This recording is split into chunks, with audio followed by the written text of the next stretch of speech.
From Hollywood, it's time now for... Johnny Dollar. George Reed here. Huh?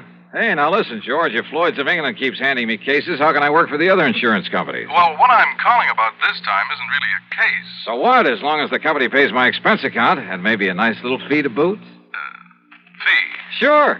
Well, I'm not even certain you'll need an expense account. Oh, then now, wait a minute. Johnny, I think you'd better come over here to my office so that we can talk about this. Well, I don't want to sound chintzy, George, but a cab to your place will cost me over $1. Oh, well, that can go on the expense account, of course. Good. Then as long as we've established the expense account for this thing, whatever it is, I'll see you in a few minutes. Well, now, there's no hurry, Johnny, so just take your time. Huh? I said take your time about getting here. Yeah? I'll be right over.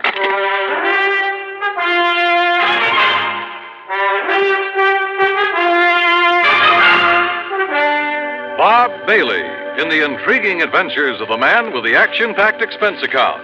America's fabulous freelance insurance investigator. Yours truly, Johnny Dollar. And now, Act One of yours truly, Johnny Dollar.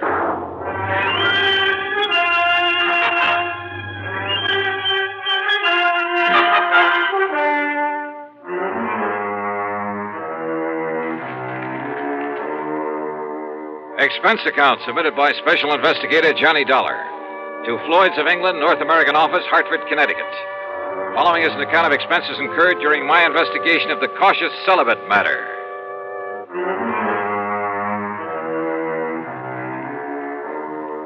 Wait a minute. Over the phone, George Reed did not tell me what he wanted me for. Also, he very plainly said not to hurry. Item 1, $1.20. No, make it $1.50 for a taxi down to his office. Go right in, Mr. Dollar. Mr. Reed's expecting you. Okay, thanks. Oh, come in, Johnny. Yeah. As I tried to tell you on the phone, there was no reason to rush over. Oh, yeah, I got the message, George. That's why I did rush. Oh, well, sit down. Sure. Well? Cigarette? No, thanks. I'll smoke one of my own. Oh, sure. But here, let me give you a light. Okay. Honey, I filled this thing just this morning. Here, give it to me. Oh, that's all right. I'm sure I can make it work. Well, what is this, George? Some kind of a stall? Oh, here, give me. Well... As for you, I don't think you were trying. I guess I didn't flick it hard enough. Yeah. Now, what's on your mind? Well, you got back from that assignment out in Oklahoma sooner than I expected, from that town with the unlikely name of Bum Spung. Well, it's really the name of Durango Laramie Delhart's ranch. Crazy old character, but I like it. Bum Spung. Now, what can a name like that possibly mean? Are you kidding? You told me yourself the other day, just before I went out there. Oh? Did I? Well, of course you did. It's an old Indian name. Means bum, means bad spring, bad water. Oh, of course. You, cleaned up everything out there?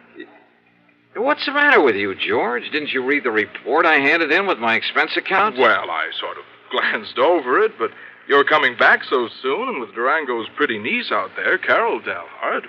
Oh?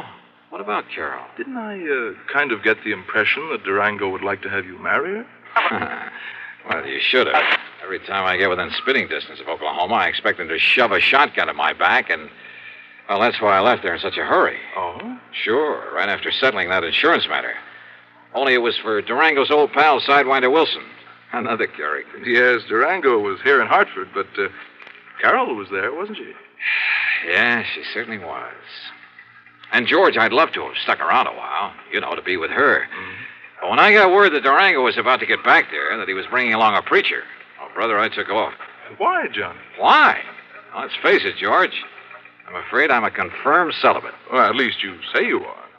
But, aren't you rather fond of Carol Dalhart? Well, I've told you, she's a living doll. She's tall, dark, and very beautiful. She's intelligent. She has a lot of spark, a lot of spunk, too, and a wonderful sense of humor. Uh-huh. Yeah, to put it bluntly, Carol has everything. Everything a man could possibly want. And, George, when I take that gal in my arms... Why don't you marry her, Johnny? Confirmed bachelor, eh? You don't sound like it. No. Sometimes when I think about her, I don't feel like it. Well, then? No. Let's stop talking about it. Why? Because, George, I'm not marrying. Not Carol or anyone else. At least, not right now. Someday, perhaps? Not now. Best years of your life, Johnny. And with someone like her. George, I've made up my mind about this whole thing, and that's that. Yes, but I'll bet if she were to walk in here suddenly... I said, cut it out, please. And listen, what difference does it make to you? What business is it of yours? Well, of course, it wouldn't hurt me a bit from the standpoint of client relationship. Huh? And after all, Durango is a mighty good client. You mean to say you've been giving me this big marriage build-up just... George, so help me, I ought to wring your neck. Oh, well, now, Johnny... But come on now, you've been stalling around long enough. Stalling? Yes, stalling. Now, what did you want to see me about? Well, actually, it's about Durango. Johnny, he asked me to have you come here. What for? And to keep you here. What? Yes, until he can arrive. You mean Durango's on his way here? Well, he thought of asking you to fly out to Bum Spung again, but he was afraid you wouldn't. George, can't you see what this means? Can't you see why he's coming here? And probably with that shotgun I mentioned. Oh, now, Johnny. No, sir, George. When old Durango gets here, you tell him... Hi there, Huh? Reuben. Where is he? Durango. Ain't that Johnny Dollar got here yet? Wait, the fire escape. What did you say? Oh, yes. Well, then I'll go right in. Johnny, wait! Tell him I left town. No, wait, listen! Well, where is he? Durango. Hi there, Georgie. Where's he at? The window. You mean went out the window? Yes. Dollar? Johnny! You come back here, Johnny! You hear me? I said come back here! And now, Act Two of yours truly, Johnny Dollar and the Cautious Celibate Matter.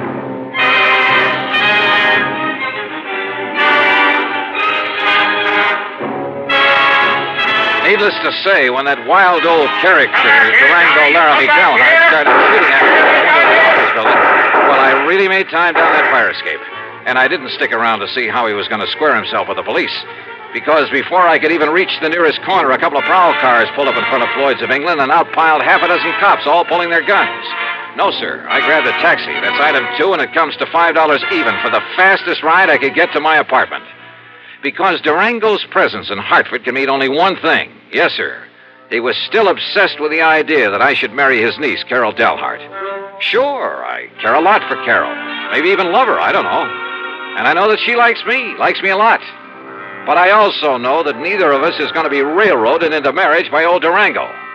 Yet there couldn't be any other reason for his coming here. So I dragged out a couple of handbags and proceeded to pack them well.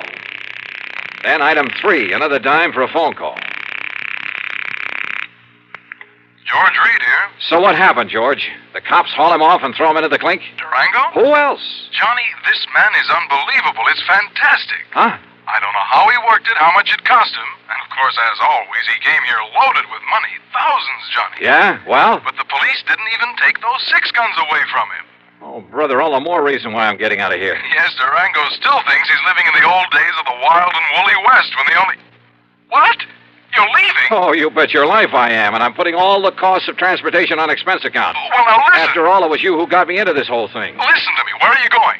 What do you think I tell you? You're in cahoots with this wild old man, this trying to get me to marry his niece. But, Johnny, if you and Carol love each So other... what? Do you think we want him to force us into it? Well, now, look.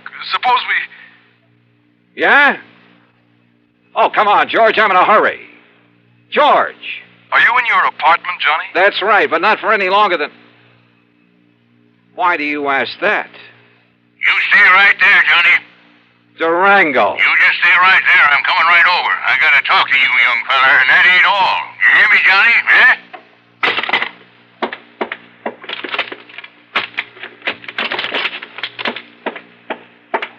California, here I come.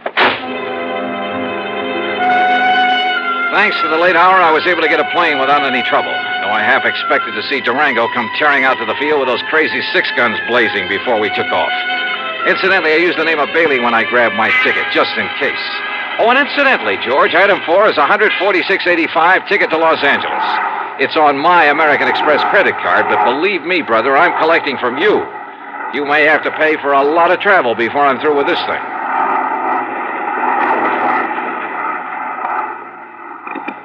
This is the pilot speaking. We'll be landing in Chicago in about 10 minutes. Weather is clear, the moon is bright, and ground temperature is 52 degrees. Is there a Mr. Johnny Dollar on board? A Mr. Johnny Dollar. I don't have him listed among the passengers, but is there a Mr. Johnny Dollar on board? Stewardess. Yes, Mr. Bailey, isn't it? This Johnny Dollar you're asking for, a friend of mine. I guess he missed the flight. Yes, I guess he must have. Anything important for him? Well, just a radio message. Well, as I say, I'm a good friend of his, so why don't you let me see that message, and perhaps I can, well, you know. Oh, no, sir. I'm terribly sorry, but that would be against regulations. Well, what if it's anything important? I'm sorry, but thank you just the same. Fasten your seatbelt, please. Yeah, sure.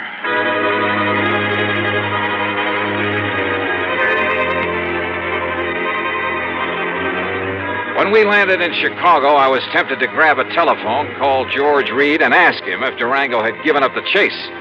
For I knew that by now George must have realized he'd have to be on my side in this whole silly business. But during the stopover, I didn't even risk leaving the plane. Finally, we took off again, and I managed to sleep for a while. But all I could dream about was Durango chasing me. Through streets and alleys, across the plains, on foot, on horseback, in a car, a boat, a train, and all the time firing those handguns at me. Wild, fantastic dreams. By the time we got to Los Angeles, I was a physical, mental wreck. But I knew that for the time being, at least, I was clear of Durango. So, after picking up my bags, I elbowed my way through the crowd to the taxi stand. Excuse me, please. Pardon me, ma'am. Sorry. Thank you. Taxi! Taxi! Hey, taxi! Here you are, Johnny. I hired this here now fancy limousine for you and me. Huh? Say, you ought to took one of them new jet flights like I done. Durango. Would have got you here a lot quicker. Durango, listen. Well, Sir Johnny, I finally catched up with you, didn't I?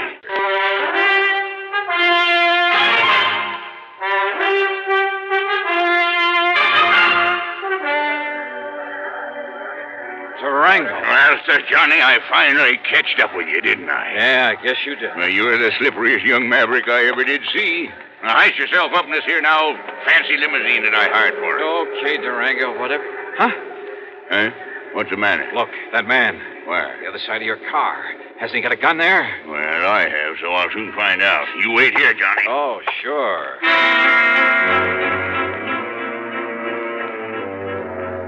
I dropped my bags and tore back onto the passenger ramp. By jumping over a fence, I was able to climb on board an airliner that was about to leave. By flashing my credentials at the stewardess, I kept her from throwing me off, and in a couple of minutes we were in the air. Yes, sir, and headed for Portland, Oregon. The plane fare is item 55620. And to prove I'm not kidding about the company paying my expenses on this wild trip, item 6 is $425 for my 2 leather handbags and all the clothes I'd packed in them. So what happened at Portland? You won't believe it. But Durango was there and waiting for me. Sure, he chartered a plane, and because of the stops that my flight made along the way, he got there first. But I saw him in time. Johnny, here I am! Over here, Johnny! By jumping another fence and doing 100 yards in something like 9 seconds flat, I managed to find a taxi stand. Item 7, $35 for a wild ride through the streets of Portland, because I knew that somewhere in back of us, Durango was in hot pursuit. We finally ended up at a private airstrip out north of town. Item 8, $200 for the plane I chartered. And I told the pilot just to go anywhere. But according to regulations, he had to report his course and destination. So I knew that sooner or later, Durango, who's nobody's fool, and more important with all his money, would be on my tail again. I racked my brain trying to figure out some way, trying to think of someone who could possibly... Yeah, someone. And then it occurred to me.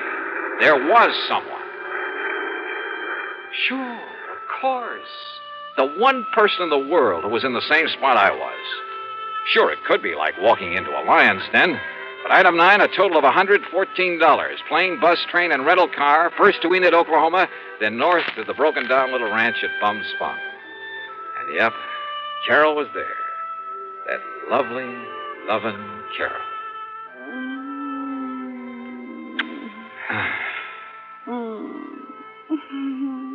Oh, easy, gal, easy.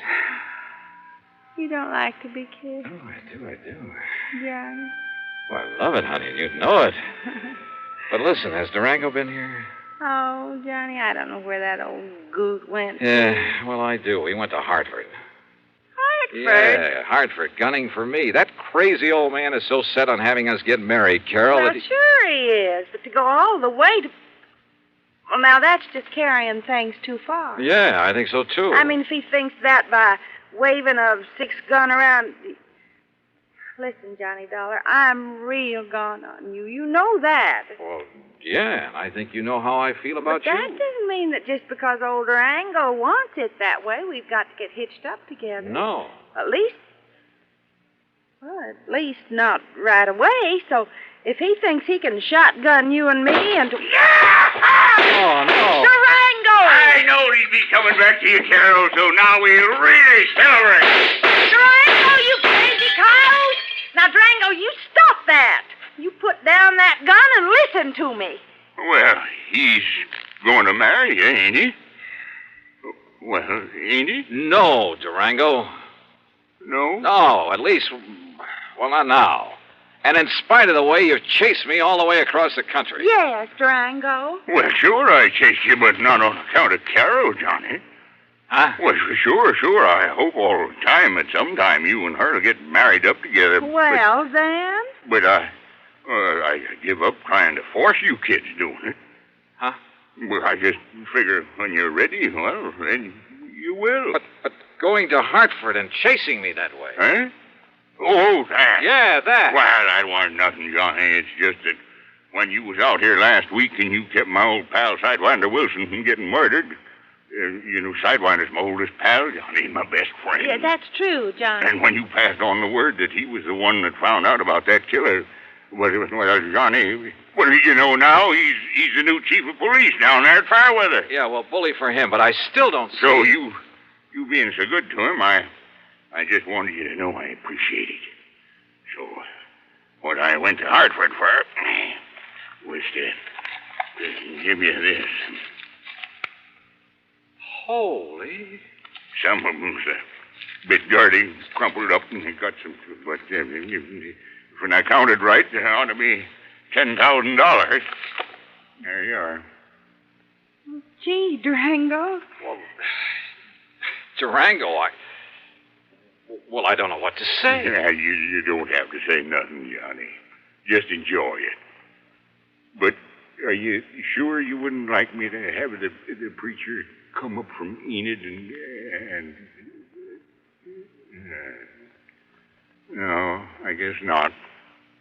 But God bless you anyhow, boy.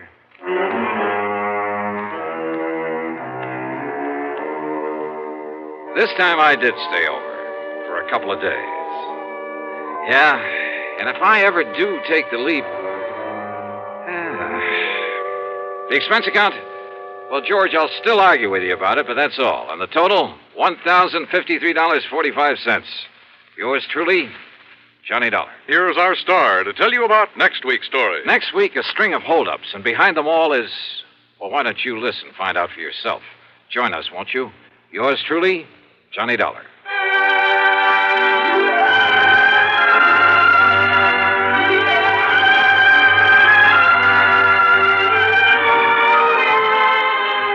Yours truly, Johnny Dollar, starring Bob Bailey, originates in Hollywood and is written, produced, and directed by Jack Johnstone. Heard in our cast were Virginia Gregg, Gene Tatum, John McIntyre, and G. Stanley Jones. Be sure to join us next week, same time and station, for another exciting story of yours truly, Johnny Dollar.